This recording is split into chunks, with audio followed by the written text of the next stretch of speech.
नमस्कार। आज की इस गहन चर्चा में हम मध्य प्रदेश के उन 3 विश्व धरोहर स्थलों की बात करने वाले हैं जिनकी रिसर्च और ऐतिहासिक साक्ष्य सच कहूं तो हमें एक बहुत ही अद्भुत टाइम मशीन में बिठा देते हैं। हाँ, एकदम टाइम मशीन जैसा ही है। बिल्कुल। और जो लोग इतिहास और वास्तुकला में गहरी दिलचस्पी रखते हैं उनके लिए ये सिर्फ 3 अलग-अलग जगहों की यानी भीमबेटका, सांची और खजुराहो की कोई साधारण कहानी नहीं है। हम इन तीनों को एक टाइमलाइन पर रखकर देखने वाले हैं। और ये टाइमलाइन इसलिए भी ज़रूरी है क्योंकि अक्सर हम स्मारकों को बिल्कुल अलग-थलग करके देखते हैं। मतलब हम सोचते हैं कि एक जगह पत्थर रखे हैं, दूसरी जगह गुफाएं हैं। लेकिन जब हम इन तीनों स्थलों की पुरातात्विक रिपोर्टों को एक साथ पढ़ते हैं ना, तो एक बहुत ही स्पष्ट पैटर्न उभर कर आता है। एक विकास का पैटर्न। बिल्कुल, मानव चेतना के विकास का पैटर्न। ये विश्लेषण इस बात पर केंद्रित है कि कैसे एक ही भौगोलिक क्षेत्र में इंसान ने केवल जीवित रहने की जद्दोजहद से शुरुआत की, फिर वो गहरे दार्शनिक प्रतीकों तक पहुंचा और अंत में उसने एक ऐसे परिपक्व समाज का निर्माण किया जहां जीवन के हर पहलू को पत्थरों पर उकेड़ दिया गया। वाकई मतलब हमारी सोचने समझने की क्षमता, हमारा कॉग्निटिव इवोल्यूशन कैसे हुआ, ये इन शोध दस्तावेजों में साफ दिखता है।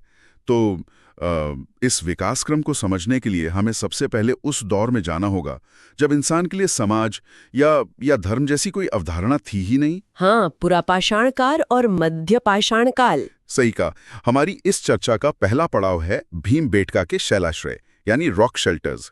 जो लोग सुन रहे हैं उनके लिए यह जानना बहुत दिलचस्प होगा कि रायसेन जिले में विंध्य पर्वत की तलहटी में मौजूद इन गुफाओं की खोज की कहानी किसी रोमांचक फिल्म से कम नहीं है। अरे बिल्कुल नहीं, 1957 की बात है ना? हाँ, 1957-58 के आसपास भारतीय पुरातत्वविद डॉक्टर विष्णु श्रीधर वाकणकर एक ट्रेन यात्रा पर थे।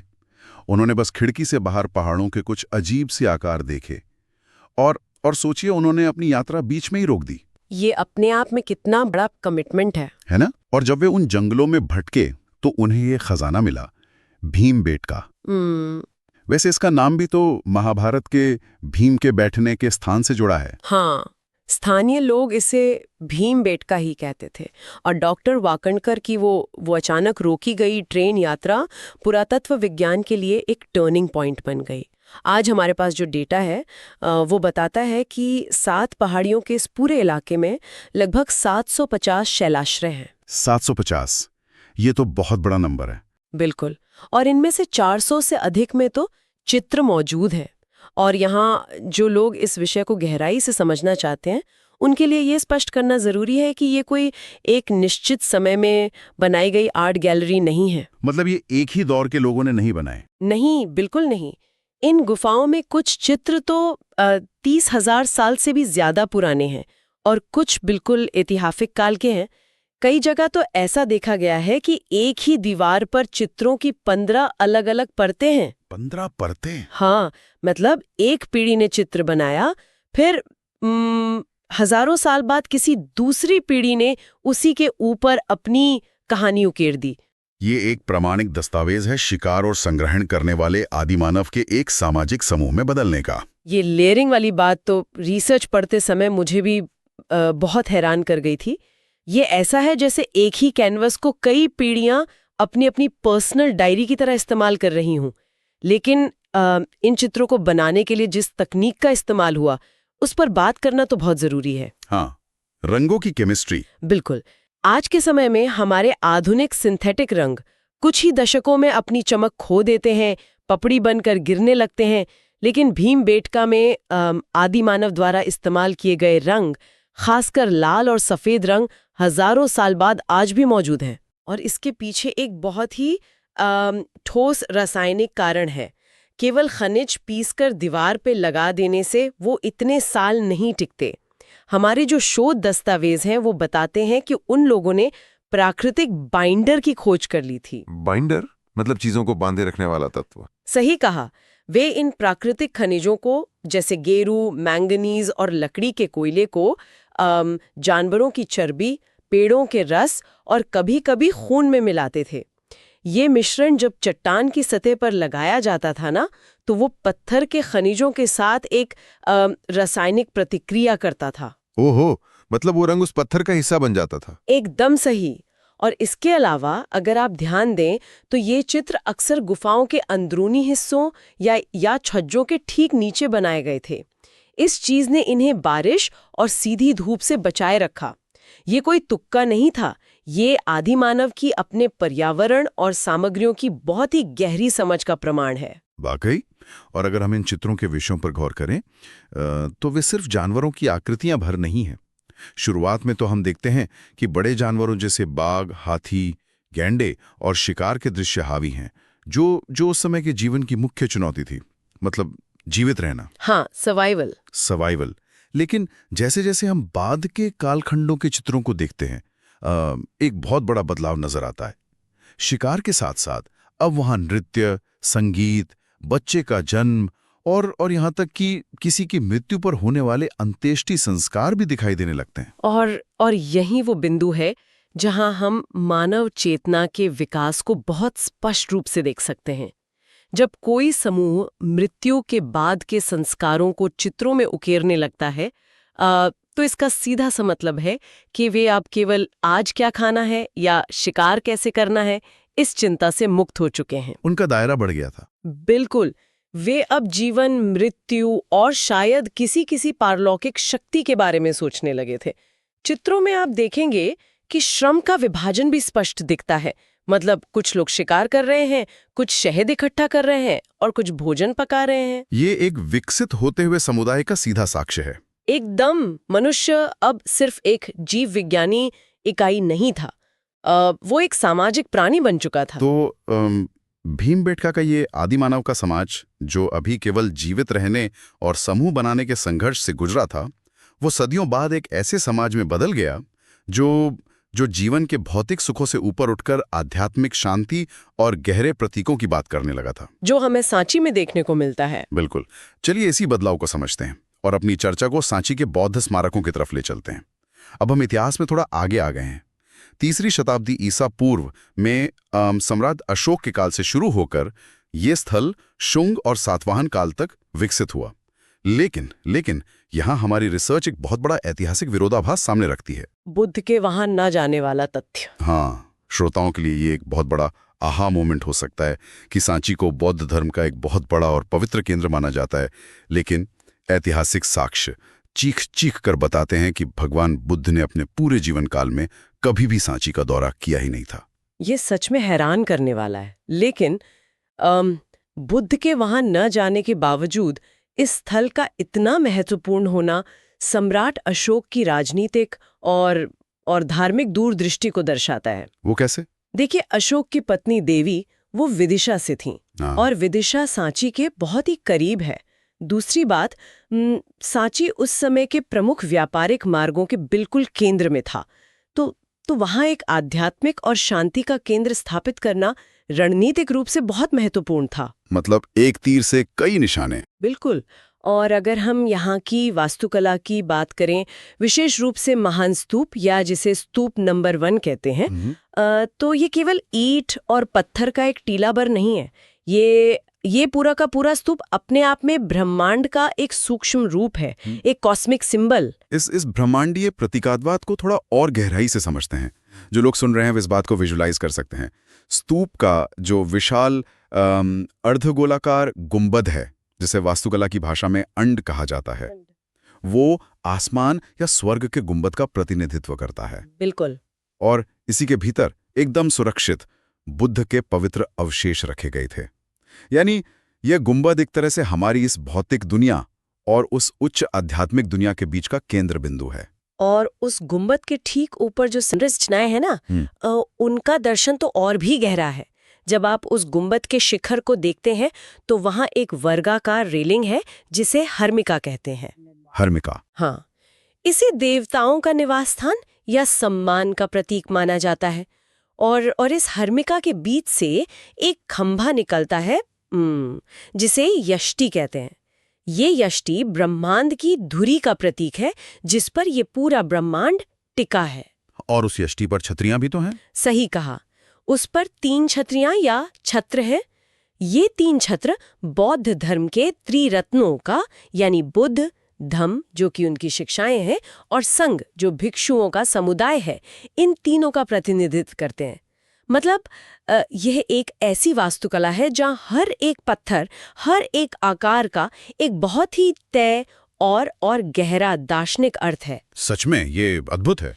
लेकिन जो चीज सांची को वास्तव में कला का एक बेजोड़ मास्टरपीस बनाती है, वो है इसके चारों दिशाओं में खड़े विशाल तोरण द्वार, यानी इसके गेटवेज, जो सातवाहन काल के दौरान जोड़े गए थे। बिल्कुल। और इन द्वारों पर जो नक्काशी की गई है वो तत्कालीन भारत की लकड़ी की वास्तुकला और हाथीदान की नक्काशी से बहुत प्रेरित लगती है। ऐसा लगता है जैसे लकड़ी पर काम करने वाले कारीगरों ने पत्थरों पर अपना जादू चलाया हो। हाँ, वो बारीकी पत्थरों पर उकेरना बहुत मुश्किल काम था। और इन तोरण द्वारों पर बुद्ध के पूर्व जन्म की कहानियां, जिन्हें हम जातक कथाएं कहते हैं, वो बहुत ही विस्तार से उकेरी गई हैं। जैसे महाकपि जातक की कहानी मुझे बहुत पसंद है, जिसमें बुद्ध एक बंदर राजा के रूप में जन्म लेते हैं और अपने झुंड को बचाने के लिए अपने ही शरीर का पुल बना देते हैं। ये सिर्फ सजावट नहीं है, ये तो पत्थर पर लिखी गई एक खुली किताब है। बहुत ही खूबसूरत किताब। और उन तोरण द्वारों पर नक्काशी का अध्ययन करते समय हमारी रिसर्च में एक जो सबसे महत्वपूर्ण बात सामने आती है, वो है प्रारंभिक बौद्ध धर्म का अनाइकॉनिज्म। अनाइकॉनिज्म मतलब मूर्ति पूजा का विरोध। बुद्ध एक इंसान के रूप में बैठे या खड़े हुए नजर नहीं आएंगे। पूरी जातक कथाएं उकेरी गई हैं, बुद्ध के जीवन की सारी घटनाएं दिखाई गई हैं, लेकिन स्वयं बुद्ध वहां मानव रूप में नहीं है। ये प्रारंभिक बौद्ध दर्शन का एक बहुत ही दिलचस्प पहलू है। तो अगर वो इंसान के रूप में नहीं है, तो उन कलाकारों ने उनकी उपस्थिति को आखिर दर्शाया कैसे? प्रतीकों के माध्यम से, जैसे खाली सिंहासन, बोधि वृक्ष, उनके पैरों के निशान जिन्हें चरण पादुकाएं कहते हैं, और धर्मचक्र। बस इन्हीं प्रतीकों के जरिए। तो इसके पीछे का जो दार्शनिक तर्क है वो क्या था? वो तर्क बहुत ही गहरा है। उस समय के बौद्ध विचारकों का मानना था कि बुद्ध ने निर्वाण प्राप्त कर लिया है, और निर्वाण का अर्थ ही है जन्म और मृत्यु के इस चक्र से और इस भौतिक शरीर के बंधनों से पूरी तरह मुक्त हो जाना। तो मतलब अगर वो मुक्त हो गए हैं तो उन्हें शरीर में क्यों बांधा जाए? बिल्कुल सही पकड़ा आपने। एक ऐसे व्यक्ति को जिसने भौतिक रूप को पूरी तरह से त्याग दिया है, उसे पत्थर में एक भौतिक इंसान के रूप में उकेरना उस पूरी अवधारणा के खिलाफ होता। एक खाली सिंहासन या केवल पैरों के निशान ये बताते हैं कि बुद्धा वहां थे, उनकी शिक्षाएं वहां हैं, लेकिन वे अब इस भौतिक दुनिया के पार जा चुके हैं। ये तो अनुपस्थिति के माध्यम से उपस्थिति को, मतलब एब्सेंस के थ्रू प्रेजेंस को दर्शाने की बहुत ही उच्च कोटि की कला है। ये विचार बहुत ही प्रभावशाली है कि कैसे पत्थर जैसी ठोस चीज का इस्तेमाल किसी ऐसी चीज को दर्शाने के लिए किया गया जो भौतिक है ही नहीं। हाँ, और इसी स्थल का इतिहास भी काफी उतार चढ़ाव से भरा रहा है। सांची का? जी, 12वीं शताब्दी के आसपास जब भारत में बौद्ध धर्म का पतन शुरू हुआ ना, तो सांची भी धीरे धीरे जंगलों और गुमनामी में खो गया। फिर 1818 में एक ब्रिटिश घुड़सवार अधिकारी थे, जनरल टेलर, उन्होंने इसे एक पहाड़ी पर खंडर के रूप में खोजा। लेकिन शुरुआती दौर में तो इसे बहुत नुकसान भी हुआ था ना? दुर्भाग्य से हाँ, शुरुआती खोजकर्ताओं और खजाना शिकारियों ने इसे बहुत नुकसान पहुंचाया।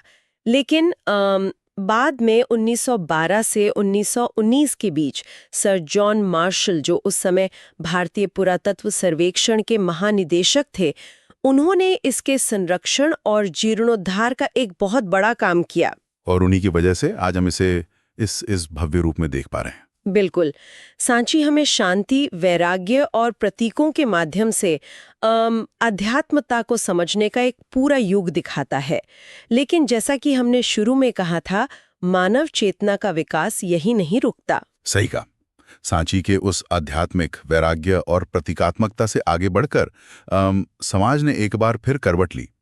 अब हम चर्चा के उस कालखंड में प्रवेश करते हैं जहां धर्म, आध्यात्मिकता और भौतिक जीवन के बीच कोई दीवार थी ही नहीं। ये वास्तुकला और दर्शन के चरम शिखर का दौर था। खजुराहो 950 ईस्वी से 1050 ईस्वी के बीच चंदेल राजवंश के राजपूत राजाओं द्वारा बनाए गए खजुराहो के मंदिर सच में भारतीय वास्तुकला की एक बहुत ही बोल्ड और परिपक्व अभिव्यक्ति हैं। बिल्कुल। और मध्य प्रदेश के छतरपुर जिले में स्थित ये मंदिर हिंदू और जैन धर्म दोनों को समर्पित है। दस्तावेजों के अनुसार तो अपने स्वर्ण युग में यहाँ 20 वर्ग किलोमीटर के विशाल क्षेत्र में 85 मंदिरों का एक पूरा शहर हुआ करता था। 85 मंदिर, वो भी इतने विशाल? हाँ, हालांकि आज प्राकृतिक आपदाओं और समय की मार के बाद केवल 25 मंदिर ही बचे हैं, जो करीब 6 वर्ग किलोमीटर के दायरे में सिमट गए हैं। लेकिन जो बचे हैं वे इंजीनियरिंग और मूर्तिकला के ऐसे चमत्कार हैं जिन्हें देखकर आज के आधुनिक आर्किटेक्ट भी अपना सिर खुजलाने लगते हैं। और उसका कारण है खजुराहो के मंदिरों की नागर शैली की वास्तुकला। ये उसका सर्वोत्कृष्ट उदाहरण है। नागर शैली की जो मुख्य पहचान होती है वो है इसका ऊंचा चबूतरा, जिसे जगती कहते हैं, और एक पर्वत शिखर जैसा दिखने वाला घुमावदार टावर, जिसे शिखर कहते हैं। लेकिन वास्तुकला के नजरिए से जो बात सबसे ज्यादा हैरान करने वाली है वो ये है कि इन विशालकाय संरचनाओं को बनाने में मुख्य रूप से बलुआ पत्थर यानी सैंडस्टोन का इस्तेमाल हुआ है। और इन पत्थरों को जोड़ने के लिए किसी भी तरह के मोर्टार, चूने या सीमेंट का बिल्कुल भी इस्तेमाल नहीं किया गया है। 0% सीमेंट? बिल्कुल शून्य। ये बात हमेशा वास्तुकला के छात्रों को अचरज में डाल देती है कि बिना किसी बाइंडर या सीमेंट के ये विशाल मंदिर इतने सैकड़ों सालों से अपनी जगह पर कैसे खड़े हैं, वो भी तब जब इन्होंने भूकंप और अन्य प्राकृतिक आपदाओं को झेला है। इसका जवाब चंदेल काल के वास्तुकारों की भौतिक विज्ञान और ज्यामिति यानी ज्योमेट्री की गहरी समझ में छिपा है। उन्होंने किया कैसे है ये? उन्होंने पत्थरों को जोड़ने के लिए इंटरलॉकिंग तकनीक का इस्तेमाल किया।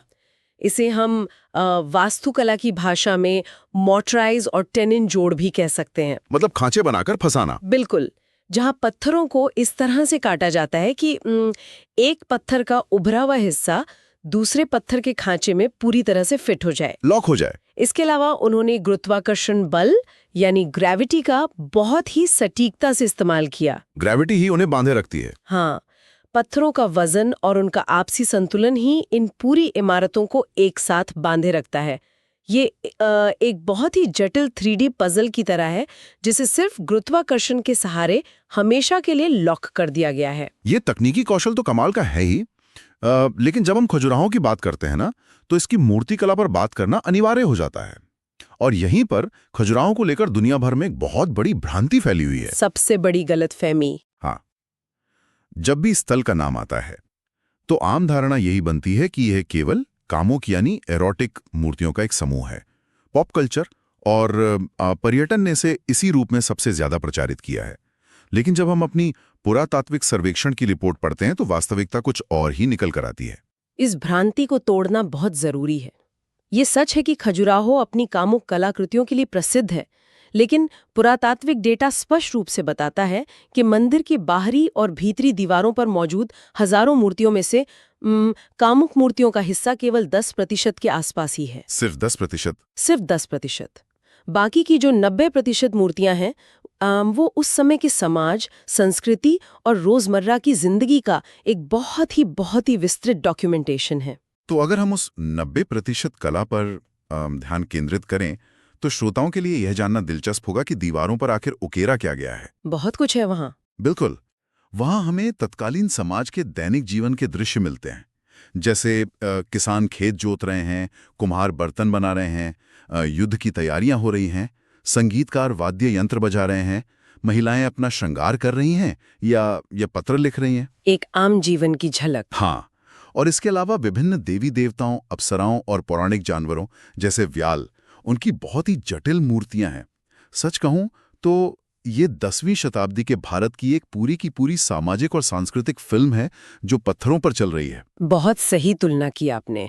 और अगर हम उस 10% कामुक कलाकृतियों के पीछे के दर्शन को भी समझे ना, तो वो भी अपने आप में बहुत महत्वपूर्ण है।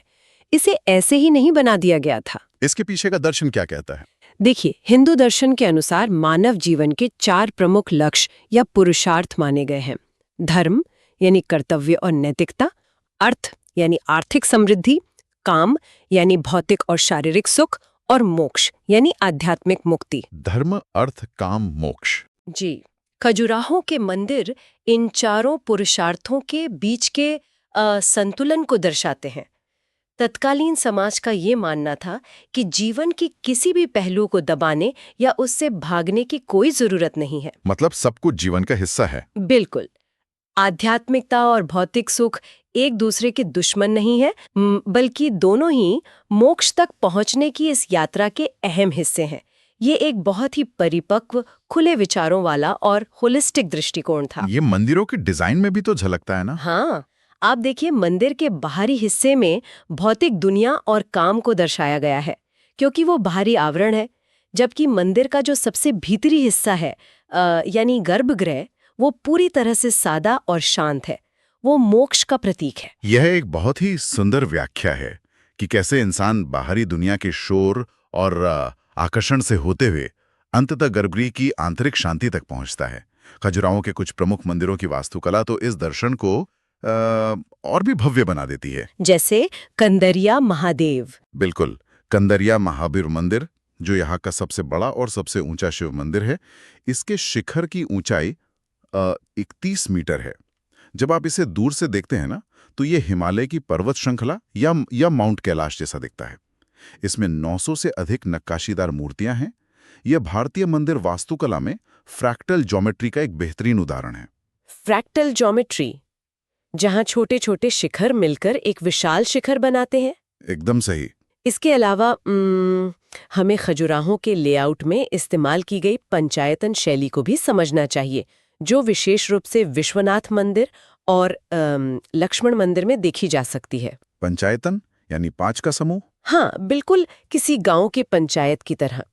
इस शैली में क्या होता है, एक मुख्य मंदिर बीच में होता है, जिसमें मुख्य देवता विराजमान होते हैं, जैसे शिव या विष्णु, और एक ही ऊंचे चबूतरे के 4 कोनों पर 4 छोटे सहायक मंदिर होते हैं। ये तो एक तरह से ब्रह्मांडीय व्यवस्था दिखाने का तरीका हुआ। जी, ये पदानुक्रम को दर्शाने का एक वास्तुशिल्प तरीका था। लक्ष्मण मंदिर, जो भगवान विष्णु को समर्पित है, वो इस शैली का और खजुराहो के सबसे सुरक्षित बचे मंदिरों का एक उत्कृष्ट उदाहरण है। तो आज हमने मध्य प्रदेश के जिन 3 स्थलों की रिसर्च और साक्ष्यों पर चर्चा की, वे हमें एक बहुत ही स्पष्ट और गहरी तस्वीर देते हैं। हमने देखा कि कैसे इंसान ने भीमबेटका की अंधेरी गुफाओं में अपने पहले सामाजिक और कलात्मक कदम रखे, जहां रंगों की केमिस्ट्री ने उनके जीवन के संघर्ष को आज तक सहेज कर रखा है। और फिर हम सांची पहुंचे। हाँ, जहां उसी इंसान ने अशोक और सातवाहनों के काल में एक ऐसा समाज बनाया जिसने प्रतीकों, खाली सिंहासनों और विशाल स्तूपों के माध्यम से परम शांति और निर्वाण को समझने की कोशिश की।